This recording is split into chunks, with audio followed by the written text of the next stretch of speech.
Hello बच्चों, आज हम करेंगे exercise 3D question number first. Find the square root of each of the following number using the method of prime factorization, यानी prime factorization method से आपको square root निकालना है।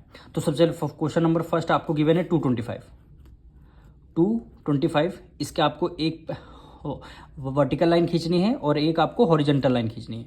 अब लास्ट में क्या है, 5 है, इवन नंबर है नहीं तो ये 2 से डिविजल नहीं हो रहा है, इसको हम किससे करेंगे, 3 से डिविजल करेंगे।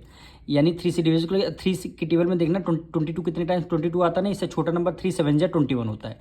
21 यहाँ पे क्या बचा, 22 1 करिए 15 हो गया, 3 5 जा क्या हो गया 15 हो गया।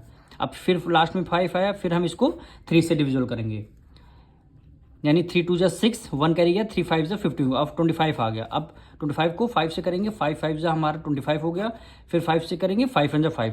जब तक हमें करना है तब तक रिमाइंडर हमारा 1 नहीं आ जाता, तब तक हमें कंटिन्यू करना है। अब 25 के सारे फैक्टर्स निकल आए, तो यहाँ पे 225 के सारे फैक्टर्स निकल आए, स्क्वायर रूट आप लगाएंगे, फिर सारे फैक्टर्स स्क्वायर रूट में आपको लिखने हैं। यानी 3 × 3 × 5 × 5।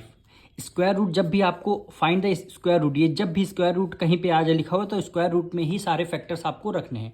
अब स्क्वायर रूट से फैक्टर सारे आपको बाहर लाने, यानी 3 का पेयर यहाँ बन गया, 5 का पेयर बन गया।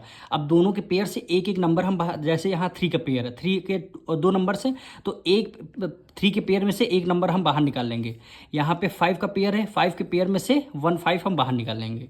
अब 3 5 जा क्या हुआ 15 हुआ, यानी ये 225 किसका स्क्वायर रूट हुआ 15 का।